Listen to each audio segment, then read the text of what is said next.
Eta gaurkoan hezkuntza kontuak izanen ditugu mintzagai, izan ere aste honetan bertan esan dizugun moduan aurre matrikulazio garaia izanen dugu, otsailaren 13tik 17ra gaurkoan. Nafarroako ikastetxeen zuzendaritzen elkarteko kidea izanen dugu, Mikel Larraza, arratsaldeon eta ongi etorri Xaloa telebistara. Arratsaldeon, eta eskerrik asko gonbidatzeagatik. Ze izen luzea daukazuen, zer da Nize motzago ezagutzen duguna eta noiz sortu zen eta zer helbururekin? Bai, Nize bada hori, osongi esan duzun bezala, zuzendaritzen elkarte bada, ikastetxe publikoen zuzendaritza elkartea, eta D-ereduko ikastetxeen elkartea, bai. Sortu zen 2000 urtean, 1989 hori inguru hortan, orduan badira ja 17 bat urte. Eta bertan jasotzen dira edo bilduta gaude 61 bat ikastetxe, zehatza esatea zenbakia ez da erraza, izaten dira ere herri txikitako eskolak eta horiek ere batzutan funtzionatzen dute sare txikiago bat bezala, orduan zaila da esatea zein den eskola bat edo baina hori biltzen gara 60 ikastetxeren inguru eta izaera publikoa dugun aldetik gara bertatik bertara egoten diren ikastetxe horiek, bai, herri txikietan, hiriguneetan ere bai, eta horixe da Nizeren izaera. Sortu zenean, gertatzen zena zen D-ereduko ikastetxe asko zeudela, eta bazituztela, genituela zenbait helburu amankomun, kezka berdinak, eta ikusi zen beharra, nolabaiteko kudeaketa bat egiteko eraginkorragoa, biltzea eta bertan foro bat sortu, sare bat sortu, eta askoz ere aberatsagoa bihurtu gure eguneroko lan hori. Helburu horiek aldatu izan dira, sorreratik? Ez pentsa, azkenean beti egunerokotasunak ekartzen dizkizu beste behar batzu, baina azken finean izaten dira tokian tokiko kudeak eta ezberdinen kezka horiek eta baita helburu metodologiko, pedagogikoak partekatzeko foro bat izan eta gauza horien inguruan eztabaidatu eta guztion artean ahalik eta hezkuntza eskaintza osoena eskaintzea. Zuk aipatzen duzun moduan 60 ikastetxe ez, gutxi gara beraz hobete elkartaren barruan, beraz bakoitzaren errealitate oso desberdina izanen da, ez? Kontuan hartu bakarrila Nafarroako herrien biztanleria asko aldatzen dela, ez? Alde batetik bestera. Bai, eta hori balio erantsi bat bezala hartzen dugu, ze bada oso aberatsa, ez da askotan agian ikastetxe bakoitza badago bere eremuan eta gainera eskertzen dugu ezberdintasun hori azkenean ematen diegulako toki bakoitzean zehatz-mehatz behar dituzten eskakizun horiei erantzun bat. Orduan errealitateak ezberdina dira, baina horrek laguntzen digu ere beste ikuspuntu batzuk amankomunean jarrita ikuspegi zabalago bat izaten. Naiz eta Iruñerriko ikastetxe batean izan, ni adibidez Bernard Etxepare ikastetxeko zuzendaria naiz, ikastetxe handi bat, 500 inguru ikasle dituena, baina oso aberasgarria da askotan ezagutzea zer egiten den 200 biztanle dituen herri bateko eskolan. Eta beraientzako ere ezagutzea nola funtzionatzen dugun ikastetxe handiek ere bai. Orduan elkartruke horretan aberasgarria da, ez? Bai, hori da. Osongi, zertan datza atera duzuen kanpaina berri honek, aurtengo aurre matrikulazioari begira, ez? Kanpaina bat egin duzuen. Kanpainak azkenean duen helburua beti izaten da egiten ditugun gauza kontatzea. Eta izaten denez epe labur batean eta jendeari ahalik eta zuzenen iritsarazteko mezu argi bat beti bilatu izan ditugu modu ezberdinak. Beste urte batzuetan egon gara ere gurasoen testigantzak hartzen, zergatik D-ereduan matrikulatzen zituzten.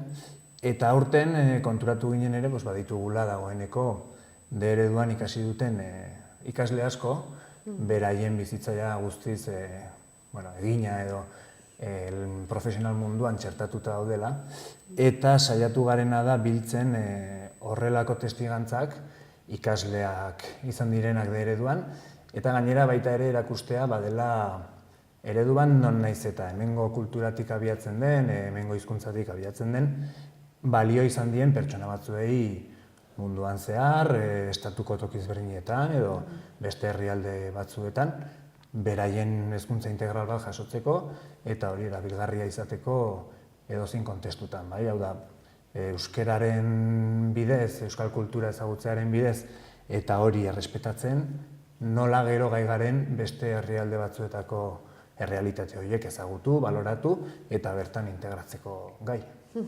Nortzuk osatzen duzue kanpaina hau? Gainera, uste dut bideo oso politu bat egin duzuela, orain gogoratu dut. Bai. Ikusi dudala. Bueno, hor agertzen diren ikasle horiek, badira anitzak noski. Lanbide ezberdina dituzte, zerrenda luzea da, ez ditut dena gogoratuko. Baina, badago Jon Beroiz, badela zinegile bat Hollywooden dagona, badago Miren Asiain, badela ilustratzaile bat, baduela ja bere internazional munduan izena, eta Argentinan lan egiten duena ilustratzaile bezala. Gainera bere lehenengo liburua izan zen euskeraz, eta euskerak ireki zizkion benetan mundu ireki horretarako ateak edo bidea, bai. Badago ere Ainhoa Jauregi, badela PT lana, pedagogia terapeutiko lana egiten duen irakasle bat, ikasle gormutu baten interprete dena ikastetxe publiko batean gainera ume horri laguntzen. Badira ere beste ezaugarri batzu dituzten pertsona batzuk, adibidez badago ere Granadan lan egiten duen Mikel Ibañez psikologoa dena, adingabekoen gizarte zerbitzutan lan egiten duena, eta kuriosoa da nola bere bi semeak, Granadakoak izan da, euskeraz hitz egiten duten. Berak bizi izan duen kultura hori transmititu nahi izan dielako, eta naiz eta Granadan eredurik ez izan, agertzen dira bi semen euskera hitz egiten duten, naiz eta beste zoko batean izan. Badira jende pertsona gehiago bideo horretan, baina zerrenda luzea denez, aipatzen dizkizut pixka bat hola esanguratsuenak izan daitezkenak. Osangide ereduari dagokionez, zenbat urtez egon zarete D eredua Nafarrosora zabaltzearen erabaki horren esperoan? Egia esan, nik uste hori izan dela euskal munduaren hasierako nahi eta eskaera bat, bai? Niz elkartea berez, bere jaiotzatik, horren atzetik edo hori aldarrikatu du beti, bai? Hasteko uste dugulako garela ikastetxe publikoek eskaintzen duten euskerazko hezkuntza hori badela hezkuntza integral bat, non pertsonei ezten zaien ez bakarrik edukien mundu horretan, edo noski egin behar dela, bai, matematikak eta horrelako gauzak lantzen, baina baita ere izan ditugu esperientzia pedagogiko eta metodologiko berritzaileak, ikastetxe ezberdinetan, zehatzagoa diren beste programetan ere bai, hezkidetza programak edo berdintasun planak, sexuen arteko berdintasun hori bultzatzeko. Eta azken finean izan da modu bat ere guztion artean naiz eta defendatzen dugun ikastetxe bakoitzaren autonomia eta tokian tokiko bertako beharrei erantzuna ematea, baita ere oso lagungarria zaigu sare horretan lan egitea eta beste esperientzia horiek partekatu. Eta gure artean oso ohikoa izaten da zerbait deigarria egiten denean gure sareko ikastetxe batean, inkluso bisitak egin eta ikusi nola lan egiten duten beste eskola horietan, eta posible denean esperientzia horiek bere ikastetxe horiek ere bere ganatu naiz eta beste batzuk abian jarri izan. Zein da Nafarroak ezartzen duen ratio minimoa D eredua zabaldu ahal izateko, Nafarroako herri desberdinetan? Hau iazko ratio berdina dela uste dut, bai. Ezarri zen kopuru bat zehaztu behar zelako 8 ikasle inguruko ratioa, bai. Egia da, agian batzutan 5-6 ikaslerekin ireki izan direla, eta hori izan da abia puntua. Azken finean da beste edozein eredu irekitzeko erabiltzen den irizpide bera. Elkartzen dira agian herri landa eremutan, eskola batean adin ezberdinak dituzten umeak, ez denak agian 8 horiek ez dute zertan izan behar denak haur hezkuntzako lehenengo mailakoak, egon daitezke 4 eta 5 urtekoak ere nahastuta, baina hori da ezarri dena. Claro, logikoa da ere, departamentuak zerbait ezarri behar du nolabaiteko prozedura aurrera eraman ahal izateko. Guretzako nahikoa izango zen pertsona batek eskatzea D eredua nahi duela edozein tokitan erantzun eman ahal izateko. Gero egia da, erakundeek behar dituztela bestelako neurgailu batzuk eta egia da zifrak jarri behar dituztela horrelako gauzak aurrera eramateko, baina berez 8ko hori ez zaigu gaizki iruditzen ere. Osongi. Bueno, gai honek beti badakigu zalaparta handia eta eztabaida handia sortzen duela Nafarroan. Batzuek aipatzen dute eredua eskaintza pribilegiatu bat dela. Ze uste duzu hausnarketa horren inguruan? Hombre, nik uste justo kontrakoa, privilegiatua ez da inoiz izan. Beti bere bidea ireki du aldarrikapenaren bidez, eskatzearen bidez, gizarte mugimenduaren bidez, eta horrela joan gara pixkanaka eskubide horiek lortzen. Justo da kontrakoa, bai. Adibidez, gertatzen zen joan den urtean, lehenengo aldia izan zela Nafarroako hegoaldean, eskaini zela D eredua hautatzeko aukera, gertatzen zen oso egoera bitxia, familia bat joaten zen, adibidez, batez ere igual hirigune edo herrigune handietan, tutera batean bere seme alaba matrikulatu nahian D ereduan, eta ikastetxe horretara hurbildu D eredu publikoan ari naiz. Eta, klaro, bertako administrariak, zuzendaritzak edo egia esaten ziren eta komentatzen ziren eskatzen bazuten D eredua lehenengo aukera bezala, bazutela arrisku bat. D eredu hori ez balin bazen azkenean gauzatzen, pasatzen ziren beraiek jarritako bigarren edo hirugarren aukera horretara. Horrek ze suposatzen zuen, beraien bigarren edo hirugarren aukera hori beste batzuk zuzenean lehenengo aukeran jarri izan balute, galtzen zutela beraiek aukera hori eta geratzen ziren beste horien guztien atzean. Non gainera beraiek egiten zuten zen apostu bat jakin gabe D eredu hori irekiko zen, bai? Hola, nik uste justo kontrakoa gertatzen dela beti D ereduarekin. Hasieretan daukagu justo egoera diskriminatzaile bat. Eta, gu pozik gaudez, nizek berak, elkarteak, departamentuari aurten eskatu zion egoera hori zuzentzeko tresna zuzentzaileren bat ezartzea, eta erabaki dute, modu batean uste dut badela D eredua ez dagoen toki horietan eskatzea, paper baten bidez edo eskakizun baten bidez, eta gero beste instantzia edo beste eskakizun hori besteek bezala egitea, beraien 3 aukerekin, existitzen diren 3 ikastetxerekin.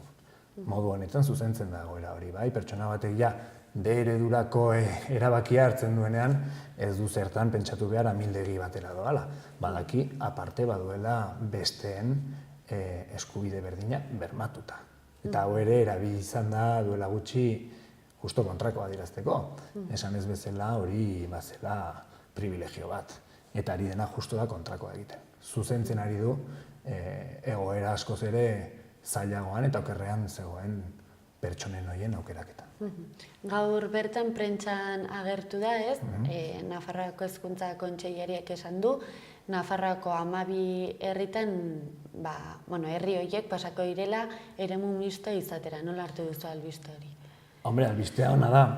Beti izan da ona, egon dira beste ikastetxe batzuk, adibidez, Abarzuzan, naiz eta lurralde mistoan txertatuak ez izan, eskaera zela eta bertako jendeak eskatu zuelako azkenean D eredua ireki zen, bai. Albistea ona da, baina baditu 2 irakurketa. Gu pozik gaude zenbat eta ikastetxe gehiago zonalde mistoan sartze horrekin, baina abia puntua gure ustez ez da egokiena. Ze 1996an ezarri zen Baskuentzeren lege hori, ezagutzen dugun hori, abia puntua ja txarra izan zen, Nafarroa zatitu zuelako zonalde ezberdin horietan, bai. Eta zaila da, egia da ulertzen nola komunitate berdinean dauden pertsona batzuk, hizkuntza eskubide batzuk dituzten, eta beste batzuk ez. Orduan, mistoan sartu izatea beste 12, ongi, baina askoz ere hobea izango zen edozein tokitako ikastetxek aukera hori izatea, inungo zonaldeetan sartu gabe. Dena zonalde bera izango balitz, gauza guzti hauek ez ziren beharrezkoak izango. Izen ematea datorren astean hasiko da, otsailaren 13tik 17ra zer egin behar da aurre matrikulazio hau egiteko? Egin behar dena da, argi izan zein izango den zure seme-alabentzako aukeratuko duzun lehenengo aukera hori, eta ikastetxe horretara jo behar duzu, eramatera instantzia ofizial hori. Bai?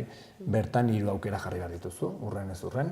Orduan lehenengo aukera jartzen duzun ikastetxe horretara, joan behar duzu inprimaki ofizial hori eramatera.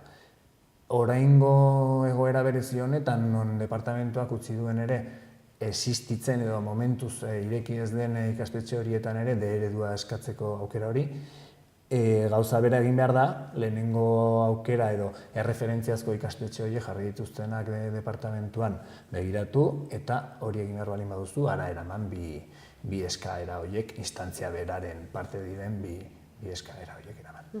Zuentzako Nafarroan eredua zabaltzearena aldaketa historiko bat izan da?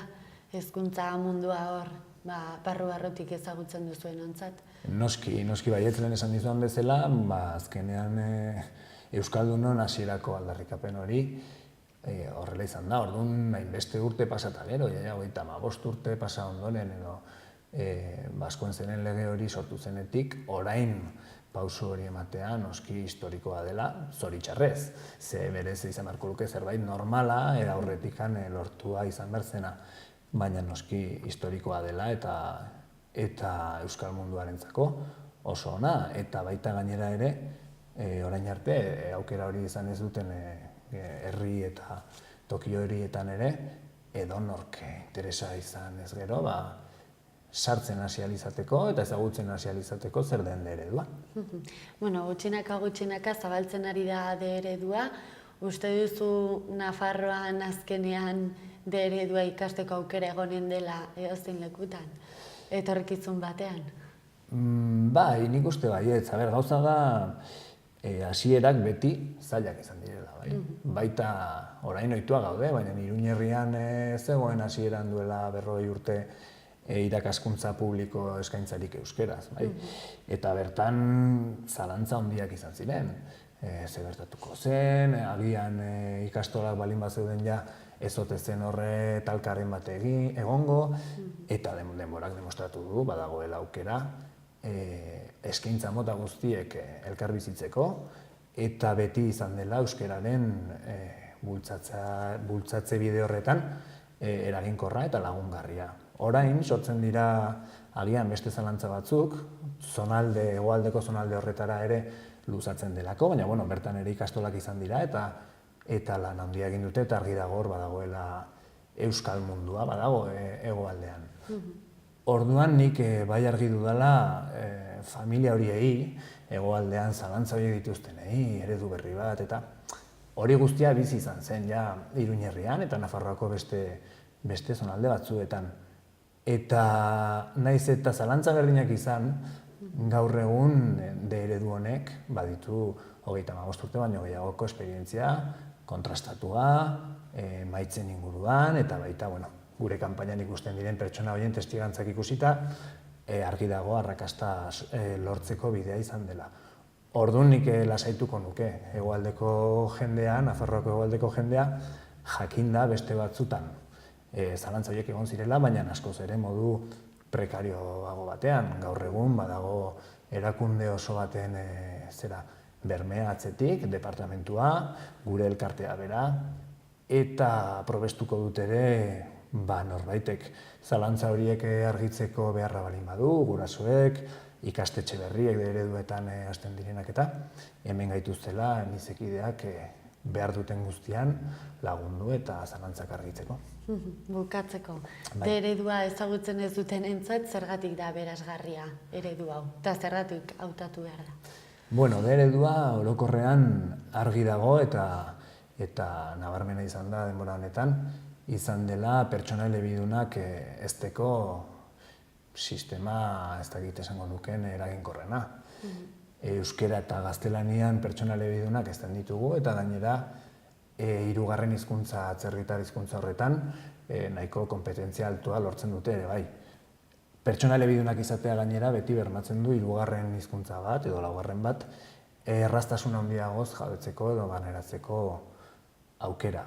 Eredu publikoak ere gainera eskaintzen duena da hurbiltasun eta gertutasun bai fisikoa, bai bertan edo geografikoa, etxetik ondoan dauden ikastetxea garelako, publikoa garelako, eta uste dugulako hezkuntza unibertsal publikoa izan behar duela guztion eskubide bat, ez bakarrik Nafarroko zati batzuetan, baizik eta denontzat. Eta horre guztiak egiten du gure eskaintzak lasaitasuna ematen diela familiei, eta bidea irekiko diela gure kanpainan ikusten den bezala, ez bakarrik Nafarroan ez dakit, etorkizun profesional bat lortzeko eta errazteko, baizik eta baita ere edozein tokitako arrakasta hori, arrakasta edo gutxienez lan bat lortzearen bide horretan oso tresna eraginkorra izan daitekela. Hori izango zen gure. Horren erakusle ez, hemen bagara. Bai, ni neu eta zu zeu ere, uste dut, ezta? Hori da. Horixe da. Bai. Eta bertan, kanpaina honetan ikusten den bezala, erabili dugu olako metafora bat, ez, euskaratik mundura, emaiozu zure seme-alabari D-ereduko pasaportea, bai? Eta bertan, pasaporte horretan joango dira lortzen urteekin gure hezkuntza publiko horrek eskaintzen dituen zigiluak, bai? Gertutasuna, kompetentziak, hizkuntzak, elkarbizitza, badira hainbat eta hainbat ezaugarri, gure hezkuntza hori behar gabe ere ez dakit nolako publizitatea egin, baizik eta ez dela inongo misterioa, hor daude pertsona horiek, horraino iritsi dira, horiek eta beste asko, baina batzuk hautatu behar ziren kanpaina horretan azaltzeko, eta hori izan da helburua, ez bertatik bertara demostratzea pertsona horiek D-ereduari esker ate asko ireki dituztela. Oso Mikel, mi esker, Xaloa Telebistan izateagatik eta ongi izan. Zuei, gomidatzeagatik.